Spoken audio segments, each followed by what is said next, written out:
He must like you because he didn't invite you to that. That was like being sandblasted yesterday. Yeah. Literally. Wow. Yeah, it was not fun. Going up the Missouri River, those sandbars were just like a desert storm over there. Oh, it was Unbelievable. Hi, Dwight. Well, when we got home last night, though, it was real quiet. Yeah. You know, it turned. And, Nice. You guys do motorcycle riding? Yeah. Yeah, we were till after dark last night. So those, he had those things working pretty good. They were, yeah, really nice. Yeah. I'm sure a little 80 would have ran there too. Oh, I think so. He was kind of a mechanic at heart. So. I think so. Yeah, I think just about everything there he got knocked out perfectly. He made it. Well, look at all one word. Yeah. I mean, he had a big yard, but he didn't need four more. No more riding more. No, absolutely not. I should have bought those two tillers for $25. Oh, really? Two of them for 25. You saw it, right? No, I didn't watch those this morning, do I? Oh, my neighbor, you always fix it up. So. But they're only 5 horse. That's pretty small. We're coming down the home stretch. We're coming down the home stretch, yep. We're going to make the finish line this year, you think? We will. We made it every other year. I have no idea what to do. Is Mike teaching this morning? Mike? Well, now you know, Casey. Now I know. Doing my best to make him uncomfortable. I'm miking and speaking to my son. Oh, Corey said that. Casey said that, so Heather can listen at home. Heather didn't come this morning. Normally, no, we don't need a mic at Sunday school. It's actually Nobody a hears person that. like that. I thought the mic was. You got me all confused. Just like That's that Mike's mic. Just like that auction yesterday, Marvin. You got me all confused. Wayne, that's Mike's mic, so. What's up, Elizabeth? You should see this new Miller bit. What's up? Man, he just. He's got a technique. Ooh. He is. Wayne, he can tell some tall tales. Do some. I actually went and rubbed his elbow down there for a while. Man, Corey, you're wearing this thing out. Okay. But, This been around. yeah, this is why we don't take him with us. At no point did he offer to buy lunch yesterday, yet again. Yeah. That's why we never haul Wayne around. Bothered. Understandable, I guess. Well, hey, Hardy's has hot dogs now. I would have taken a walk. Hardy's been 40 miles ago with 20 Excited about it. I took that old tent in Bismarck. Looks familiar. And that's a nice drive in there. Yeah, it's not very far from there to Mary, is it? Oh, I am. Well, actually, you come out right by that car, that boat dealership. Oh, okay. That substation right there. But there's a creek that's down in there. You're gonna be short one. That's Apple. Absolute Creek. Man, that's pretty sure. That's beautiful. Probably will be, but It is what it is. There's a couple homes that are in the creek like this and this. There's a house like right in here. I'm thinking, how foolish are you guys? Build a house there. that's where it belongs, so. I think so. I think that Creek was there. Yeah, Beautiful. Can you hear me now?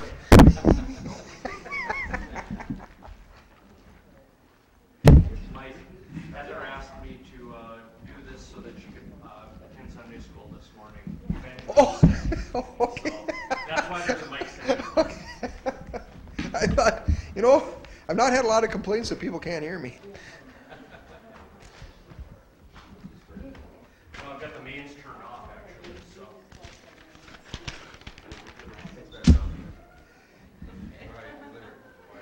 Oh, yeah. He never seen it. I had it all washed, Max, our wall clean. I had it cleaned inside and out. I let it sit in my shop all winter. And then Morning, Kim. when I went down to buy this, yeah, when I went down to buy this stuff, I said,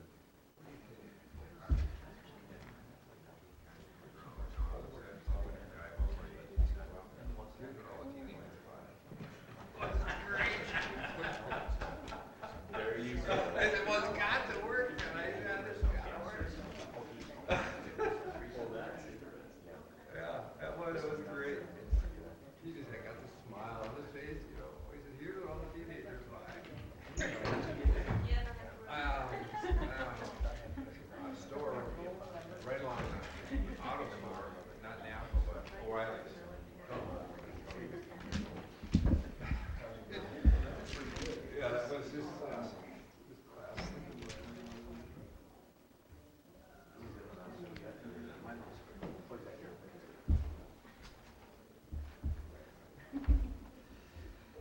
Dwight, would you open us up in prayer, please? Lord, again, we have the opportunity to come together and gather as a community. Thank you for that. Thank you for the Word of God, which is available to us, and for the time that we can spend and go through here this morning. We're in chapter 18 of John, and we had read the first 11 verses. And the one thing I just want to mention, kind of summarizing this a little bit, and I guess to some degree this plays home so well because I have been texting, I guess, and talking to my son some, and he's in a struggle right now because he can't find a job, and he's just about to graduate, and his resume is really pretty good. He's going to graduate from NDSU in engineering with about a 3.9 GPA. He's done tons of volunteer work. He's been doing an internship for a couple of years. He's got experience, all these kinds of things, and he hasn't even gotten an interview. And so he's very frustrated. And I think the first 11 verses of this chapter is what I keep kind of telling him. Christ shows a great example of meekness and submitting to God's will. And I keep telling him that. So God will open the right door for you. It's not there yet. And he goes, I know, but I'm getting married in 3 months or 2 months or however far away it is now. And I said, I know. He goes, it's easy for you to say, I know. But I'm trying to be a dad too, but this is a perfect example. Christ could have spoke it and killed everyone that came to him to, arrest him. He had that power.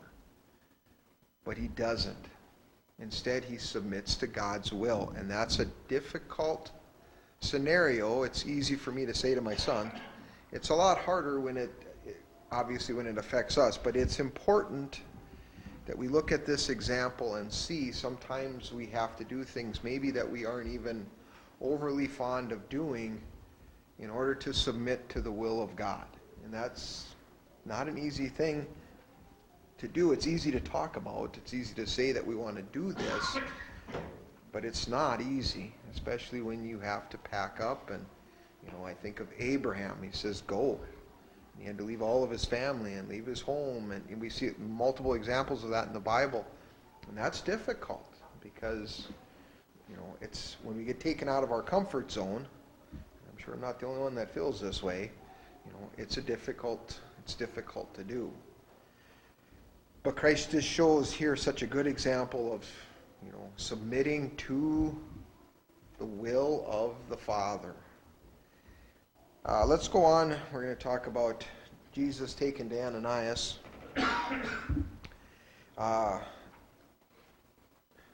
Tom, you want to read 12 through 14? Would you mind?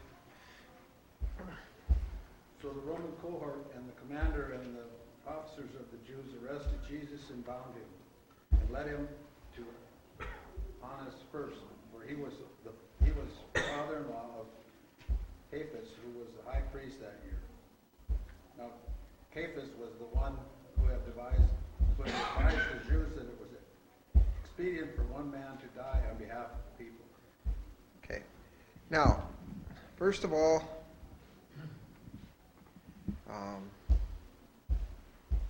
he's taken first to Ananias. What is Ananias' title?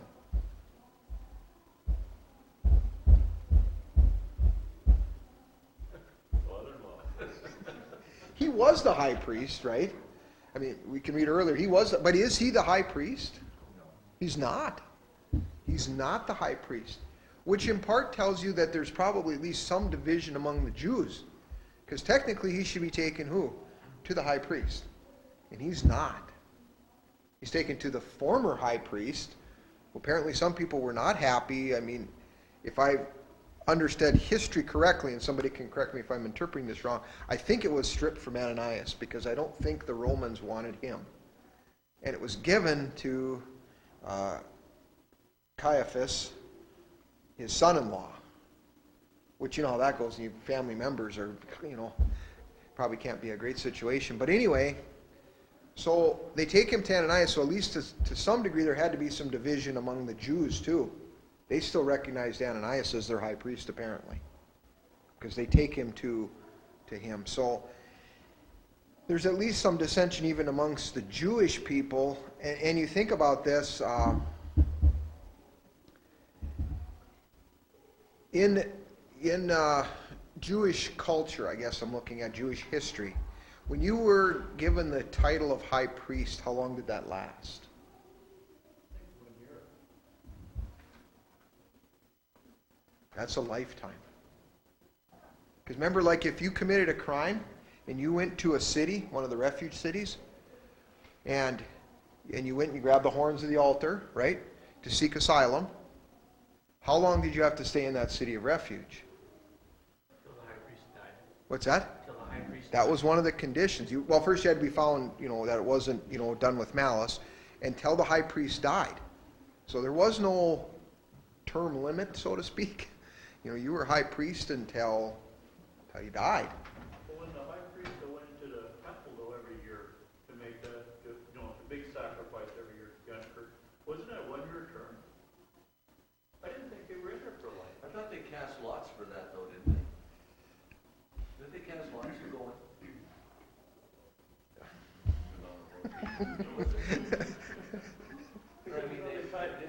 I'm going to turn this over to Gary. Of course, he's going, thanks a lot. Was in the land for so long, the number of available priests increased to the point where the people decided that the high priest position, or functioning high priest in the temple, should be replaced every year. And so they had a year. Remember when Jesus was born, it wasn't Caiaphas or Ananias. It was Zacharias. And so they replaced the high priest every year to give more people an opportunity to serve in the temple. So how were they picked? I think they lied. That's what I thought I read somewhere before, were they? So, but anyway, according to some of the people, they must have thought Ananias was still the high priest, in their mind anyway. And maybe he hadn't served his full year. I don't know what the deal was there, but most stuff that I've read said that he was probably replaced by the Romans. And so the Jewish people may not have recognized that. So, yeah, I guess I misinterpreted. I thought they were there till they died, just based on some. But then maybe they had changed things from. I've got a footnote for verse 13 that says both Ananias and Caiaphas had been high priest. Ananias was Israel's high priest from 86 to 15 when he was disposed by Roman rulers. Caiaphas was appointed high priest from 18 to 36, 37. According to Jewish law, the office of high priest was held for life. Many Jews therefore still considered Ananias high priest and called him by that title. So it probably depends on what interpretation you look at. Some of the historical stuff I had read said that they were priests for, and I guess it made sense to me because, like I said, you stayed in that city until the high priest died and all this. They may have had a functioning high priest that did the temple stuff, and they might have had a high priest in title. I don't know. I'm not really sure, I guess, to be honest with you, but nonetheless, Ananias was not considered at this time to be the high priest. It would have been Caiaphas. So anyway, there certainly was some issues, and probably some of this is political maneuvering to some degree. Maybe it made Ananias look good if he's the one that under his rule Jesus was captured, because there was people that of course wanted to get rid of him. And certainly the Sanhedrin, the Pharisees, so on, did. So maybe it was a political ploy to make him look good. I'm not sure. But nonetheless, he's taken. I would guess, And again, I am very much I'm very much speculating on this, but I'm guess most of the time the high priest did not, or who was acting high priest, did not see cases at midnight or whatever time it was. I'm thinking this is kind of a rarity, where because we know it's night, it's dark, and so exact time I couldn't tell you, but nonetheless he's brought before Ananias in the nighttime, which we would, I think, consider kind of a rarity. So, I mean, it was kind of a rush job, so to speak. Well, the whole trial was a rush job. Absolutely. And this is just, I guess, the foretelling of a lot of this to some degree, when you think about it. The honest truth is, if they had really looked at this, if the Sanhedrin had really sat down, the Pharisees, they had all really sat down and looked at these, the Sadducees, and so on, they should have seen that he was the Messiah. I mean, he fulfilled all these Old Testament prophecies, and they knew the Old Testament. We know that. They had a lot of it memorized, or were supposed to have it memorized. So they understood the fulfillment of the Messiah and should have seen this. And if they had taken time and really studied, they probably would have seen it. Because it really was fairly clear when you look at all the prophecies that he fulfilled, if they looked at the overall picture. But in part they didn't, because this is such a rush job. They're forcing the issue so bad that I think they're missing the big picture here. Okay, let's move on. Start with verse 15. Kim, can you read down through 18, please? Simon Peter was following Jesus, and so was another disciple. Now that disciple was known to the high priest, and entered with Jesus into the court of the high priest.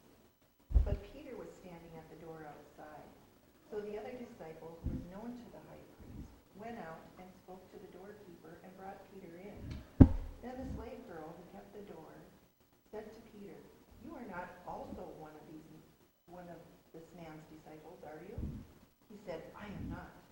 Now the slaves and the officers were standing there, having made a charcoal fire, for it was cold, and they were warming themselves. And Peter was also with them, standing and warming himself. Okay. I think it's fairly safe to say the other disciple, probably John. He doesn't refer to himself in the first person, but it is probably quite likely that it was him. I'm not sure what power he had to get him in the courtyard, but apparently he had some kind of pull, because it says he knew the was known to the high priest. So apparently he had some kind of pull, and Peter didn't. Peter wasn't able to get in without the service of this other disciple, which I think is probably John.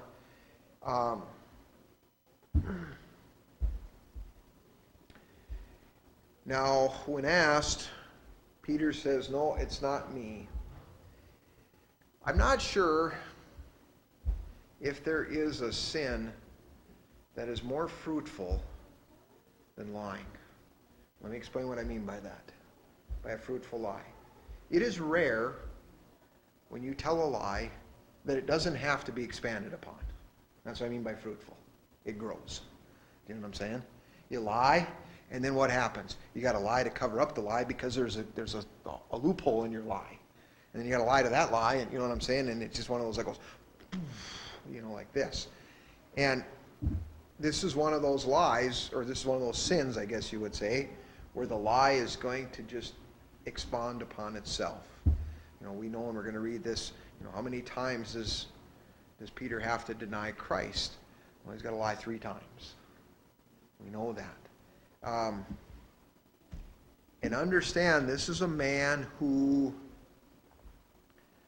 just not that long before pulled a sword and is going up against a small little army, and he was willing to pull a sword and told Christ, I'll die for you. And when put under fire, how does he react? He lies. Now understand who's talking to him. A servant girl. What kind of power does she have? I think we can assume not a whole lot, right? So this is somebody who's fairly meek saying to him, you're one of them. And he goes, no. And this isn't a soldier. This isn't anybody that could imprison him. This is a servant girl. And, the assumption girl is she's probably not very old. She's a servant, which means she's going to have very little power. And, of course, we know females at this time period would not have had much pull. So this is probably one of the lowest on the scale, so to speak, I'm saying. And even to her, he denies Christ. And I think it's important we understand, her spot, because she'd have very little pull, very little power, and even to her, he denies Christ. And this is one of those cases where if kept unchecked, we can quickly plunge ourselves into a deeper and deeper and deeper sin. When we lie, and sometimes we justify the lie. I remember growing up, I had an aunt said, it's okay to tell a little white lie. And I kind of grew up with that thought where, maybe it's okay. I'm not sure what made my aunt an authority on the subject, but Sounded good. yeah, the ear wants to hear what the ear wants to hear, right? And so, we get into this scenario and this situation where, we can plunge ourselves fairly deep if we're not careful. I was reading an article in Voice of the Martyr, and I can't remember where she's from, but this lady had come to Christ, and her husband was Muslim. And somehow, she was trying to keep it a secret from her husband, and in part to protect the children, okay? So you understand the whole scenario here. She was trying to keep from him, she wasn't lying to him, but she wasn't telling him she was a Christian because she feared for her children. That was basically what it amounted to. Somehow a cab driver told her husband that she was a Christian. So he asked her, are you a Christian? Her choice was to deny it or accept that she was a Christian, let him know she was a Christian, understanding that she would be removed from the household, could be killed, and certainly, unfortunately, in that culture, if she were to accept Christ and the husband was upset, he has the right to kind of do what he wants to do, to be honest with you. She decided to keep the faith. She told him, yes, I am a Christian. She was cast out of the house. She hasn't seen her children for a while now. And she's under protective care from the people through Voice of the Martyr. She's being, along with many women, being protected in a safe house. But she says, I will not deny Christ, but she said, I miss my children. So, they were younger, they were grade school age and younger children. And that's the part, I guess, that, she wouldn't sin because she knew it wasn't right. But there are consequences to not sinning in this case, too. She's looking at eternity, which, of course, is the more important aspect. But I think as a parent, any of us would say it's hard to do something that would jeopardize you ever seeing your children again as well. But you can see where, it isn't an easy decision all the time. Sometimes there are some very difficult decisions. And I can't answer this question, but are there situations where a lie would be acceptable? Well, when they smuggle Bibles into other countries, that's basically a lie. That's kind of the thought I was thinking. Their laws. are there cases, and I'm not justifying, I'm just saying there might be situations where you might have to be, I don't know if you'd call it a lie, but you have to be deceitful at least. And I was thinking the same thing. We have done some things to try to help people which are definitely deceitful in nature. So I'm not trying to justify anything here. I'm just saying it's a thin line we walk sometimes. And it's tough. I would say this. I think it's very important that all of us consult God on those situations, like what you're saying.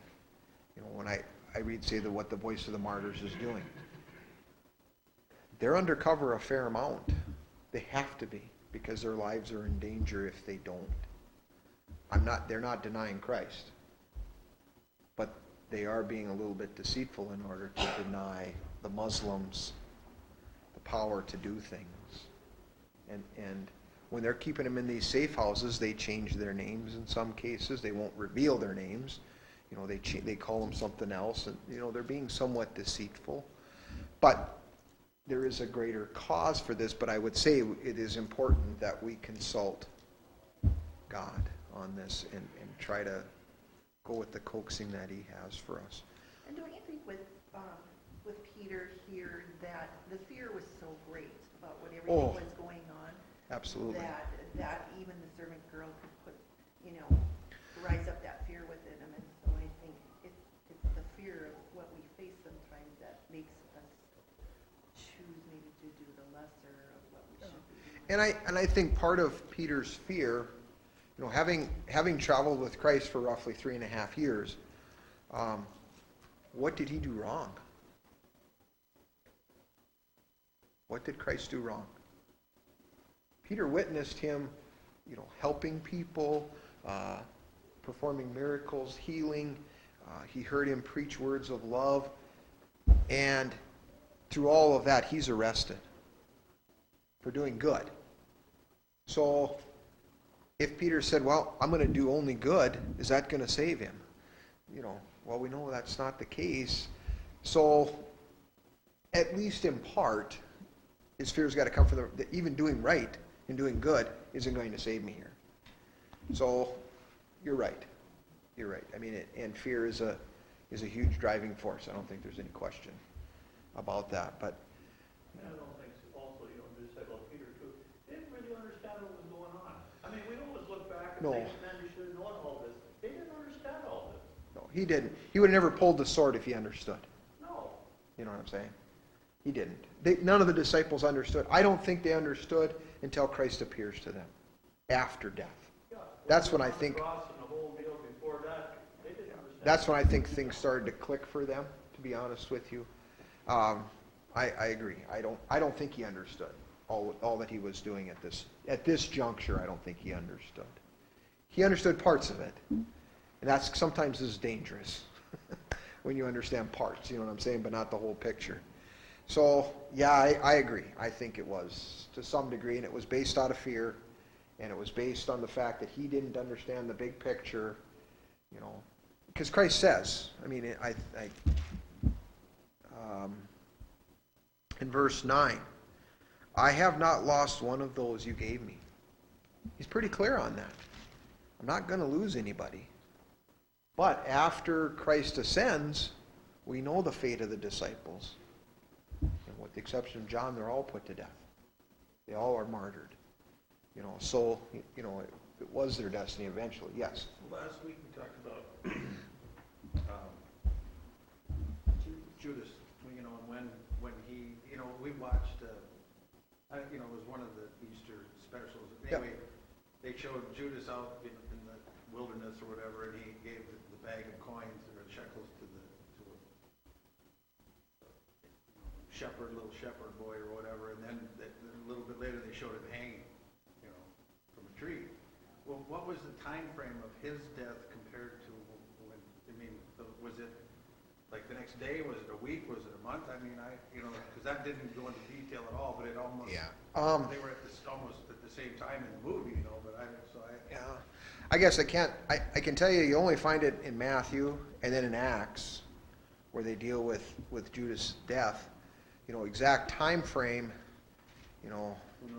I don't think it was a lot after Christ died, but It was before his crucifixion. was it before his crucifixion? Okay, it's even before his crucifixion. Thank you, Dwayne. So that's why he was wondering, Yeah, he how does didn't, that fit with this verse? yeah, I mean, he didn't lose any of them, but Judas was already gone. And Right. That, so, that's where I got thinking, or Yeah. overthinking. What was the time frame? And Yeah. according, like I said, according to this movie, I watched the same movie. I didn't buy it. And I understand what you're saying. I think because Judas he made the decision to leave Christ, he wasn't part of the fold anymore. And so I guess I wouldn't have considered him part of the flock anymore, because he made a conscious choice to leave. He sided with the enemy, so to speak. But that was kind of a gray area for me. I didn't really Yeah. know how to and interpret that. I'm not sure about giving the coins to the Didn't Judas try to return to because the money was used to buy the potter's field where he hung himself for the field of blood. I don't know, but it showed him. So, there was, but the servant girl was in there, and Yeah. and said something to Peter that he did. some of those shows are pretty good, but they always have to add a little Oh, yeah. dramatic effect. You know what I'm saying? There's always got to be a little extra to add dramatic effect. Yeah. In Matthew chapter 27, verse 3, it says, Then Judas, his betrayer, seeing that he had been condemned, was remorseful and brought back the 30 pieces of silver to the chief priests and elders. Yep. And they wouldn't take it back Right. because it was blood money. Yep, that's what it says here. But that money was used, and I don't know if it specifically says in the Bible, that money was used to buy that field, the potter's field or the field of blood, where Judas hangs himself. So, and I mean, that goes more into detail in Acts on that, but It actually, further in Matthew, it talks about they used the money to buy. the potter's field, yeah, or the field of blood, yeah. And so, yeah, and if you think about this, and this is kind of the comparison. I actually want to talk about Judas. I'm glad you brought this up. If you take a look, both Peter and Judas deny Christ in some respects. But how we react to that denial changes the outcome.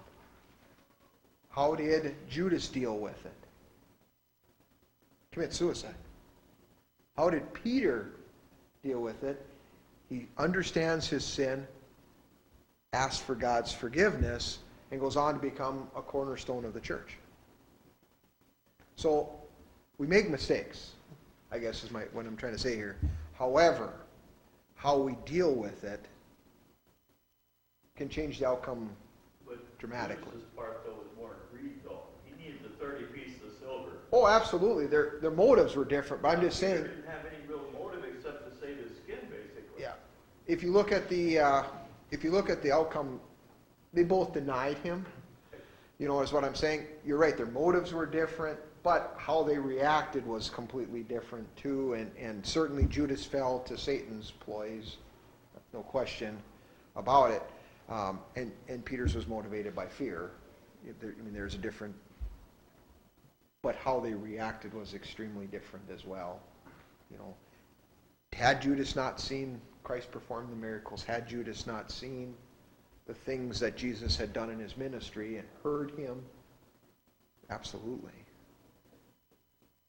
But we know it says he was a thief. He was stealing from the, I'll be the treasurer. And that was a purely selfish motive as well. So he could steal, and we're told that in the Bible, that he was a thief and took from their money that he carried and such. But why he could hear this and not understand, he certainly was tempted by Satan, there's no question. But It seems like Jesus wasn't living up to Judas' expectations. You're right, yeah. And I don't know if he thought by betraying Jesus that something would be, it was like, okay, maybe Jesus will show his power. Like, you started out the lesson with that. I have no, I mean, all of this is gonna be total speculation. Oh, yeah, absolutely. But, I think, you know, and it was like, when things got out of hand, all of a sudden, he, you know, it's what have I done? And he, you know, he tried to give the money back so he wouldn't have that on his conscience and. I actually was thinking exactly down the same thoughts you were when I was preparing this lesson. This was my thought pattern, and it parallels you exactly. This was my thought pattern, and this goes back to the lies. What if Judas said to himself, and I am being very speculative here, but what if he says to himself, you know what, I can justify this because maybe I'm going to force Christ's hand. Do you understand what I'm saying? He knew the power that Christ had. Maybe he, in his mind, and again, I'm being very speculative, but it goes back to what Dwight said. What if in his mind, he had this expectation that Christ was going to lead them against the Roman forces and thought this would force his hand? And again, I'm being very speculative, but just saying, what if that was his thought pattern? And I don't know that it was. He might have just been a greedy bugger. But based on what you said, I had the same thought. Well, doesn't it say that Judas was the son of perdition from he was Yeah, absolutely. I mean, he was from day Yeah. one. He was Satan's. I mean, Yeah. How do you get around that? Yeah, absolutely. But I'm just saying, sometimes people justify things in their mind. Maybe that's how he justified it. I don't know. And again, I'm just speculatingly throwing things out here, but, you know, the thought went into my head. I wasn't going to say anything, but Dwight brought it up, so it was a good thought for yes, I had the same thought. That's why. But I don't know. I don't know what was going through Judas's head. And you're right. He maybe was just pure evil. And that's all there is to the story. You know, I don't know. But the thought went through my head. Maybe he was justifying it based on he's trying to force Christ's hand. I don't know. Hard to say. He's stealing for the whole 3.5 years. Yeah. You know, he's lying, and his whole life is a lie. Yeah. You know, why change at the end? I mean, And, you know, does he somehow justify that in his mind? I don't know. Well, I deserve this money because I don't know. I don't know what his thought process was. You know, the honest truth is none of us really want to relate to him. Preferably, you know, because I think most of us would rather, you know, be somewhere else on there. But again, it is this idea that sin will. Lying is a good example of something that takes us down a road where we sometimes have to justify multiple things, and in some cases, you know, it just can grow and grow and grow and grow and grow, and you know, and sometimes a lie can lead to, you know, great deception. I watched a show yesterday, and it's a true show, but husband and wife, and the wife they ran a business, and the wife was the accountant, so to speak, and she wasn't paying the taxes. And after 5 years, they owed $1.7 million. And they demanded to speak to her husband, who ran the business, and she knew she was in trouble. She shot him, killed her husband. And you go, there's where the lie goes, you know, to the point where she knew she was caught, and in her mind, she thought if she killed her husband, the IRS would leave him alone. Well, she didn't know the IRS very well, but you know, that's what I'm just saying. Lies can get you in so deep that you forget, where you started from, so to speak. Pretty soon, I think you get to the point where, you know, and I deal with students, they get so deep into a lie, they forgot what the truth really is. You know what I mean? There is no truth anymore. They don't know what it is. I had one student, this is honest to God, I finally said to him, I said, how can I know if you are telling the truth or lying to me? And this was his response. If I think I'm in trouble and I open my mouth, assume it's a lie. That was his words, not my words. Those were his words. So you know what I'm saying? Some people, they get into it so deep, they don't even know what the truth is anymore. You know, it has become, you know, exaggerated to such a point they cannot find the level ground anymore. And, you know, I've gone way off on track on this. But point is, I guess in this situation, you know, we can see where the lie is going to dig in Peter a little deeper. We're getting just about to the end, but let's just do a couple more verses. Let's take a look at verse 19. Meanwhile, the high priest questioned Jesus about his disciples and his teaching.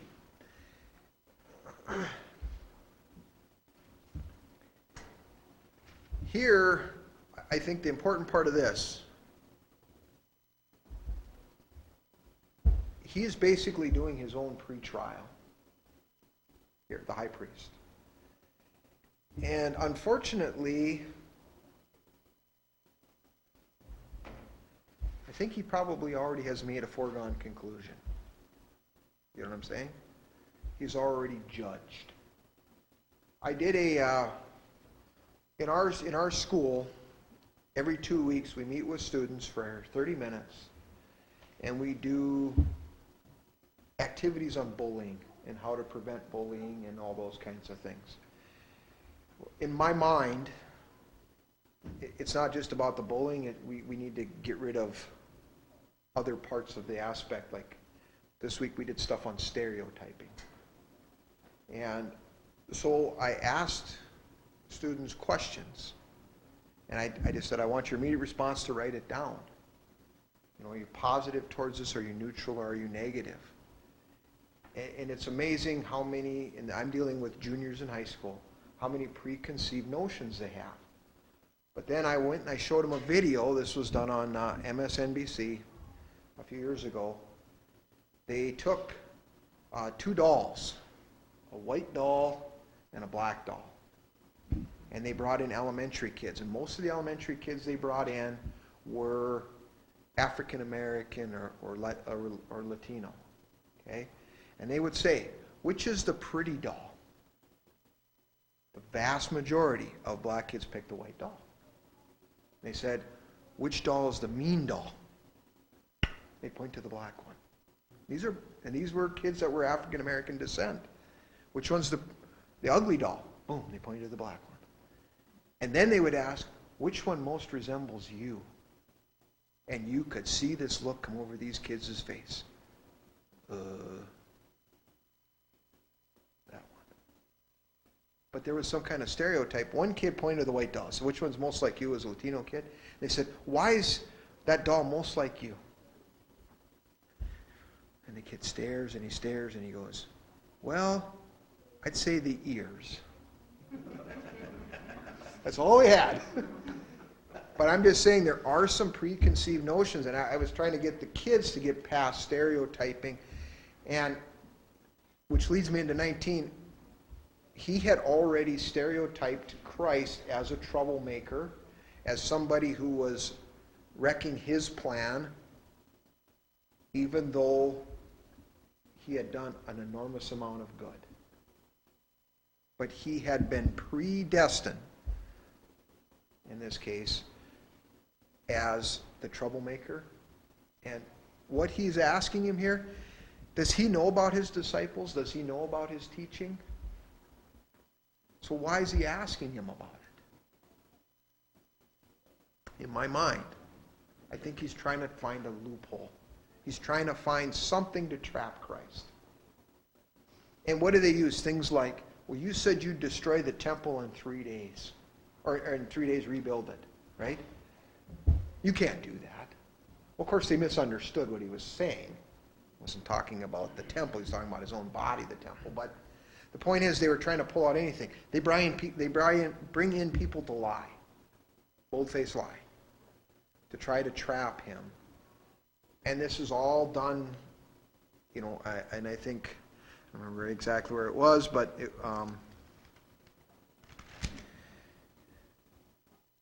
14. Caiaphas was the one who advised the Jews that it would be good if one man died for the people. How prophetic. He didn't even realize it. But how prophetic. Did one man die to save the people? He did. He didn't mean it that way. He didn't intend it that way. But the truth is, he's speaking prophecy. Didn't even know it. That's what I'm saying. God can use anyone. Here he is, the high priest who was against Christ, to foretell the importance of Christ's death. One man will die to save all who accept. And so here's where we can see, even the deceitfulness Christ uses in order to change the outcome, supposedly, from what they wanted, I guess. Okay, let's pick it up there. Next week, see if we can finish 18, if I pick up the pace just slightly. But we'll close in prayer. Does anybody have any prayer requests?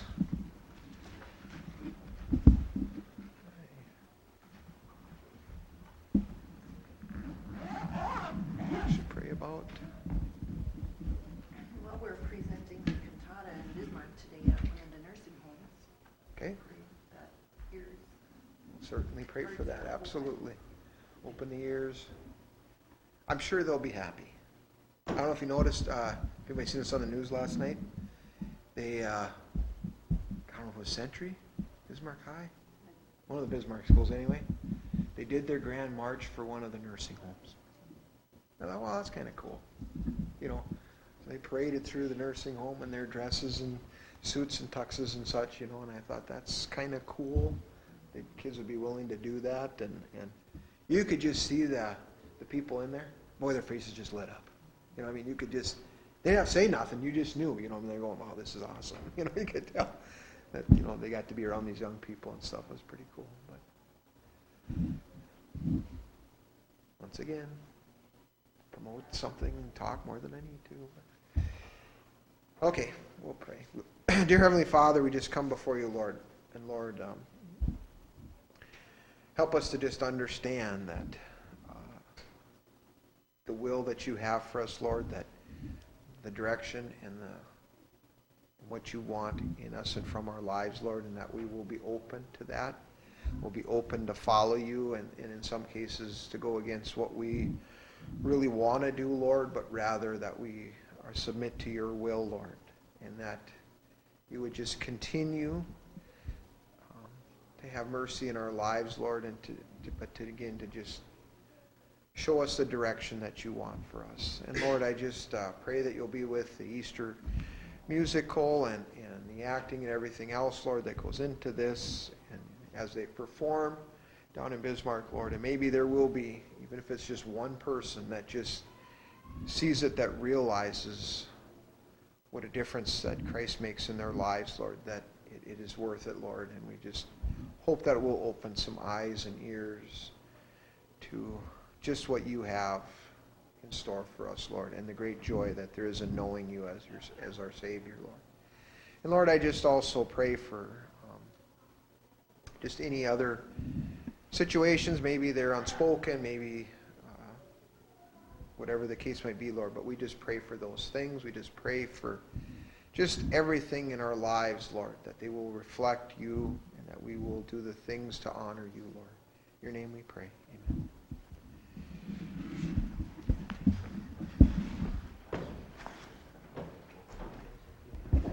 Do you want the mic back?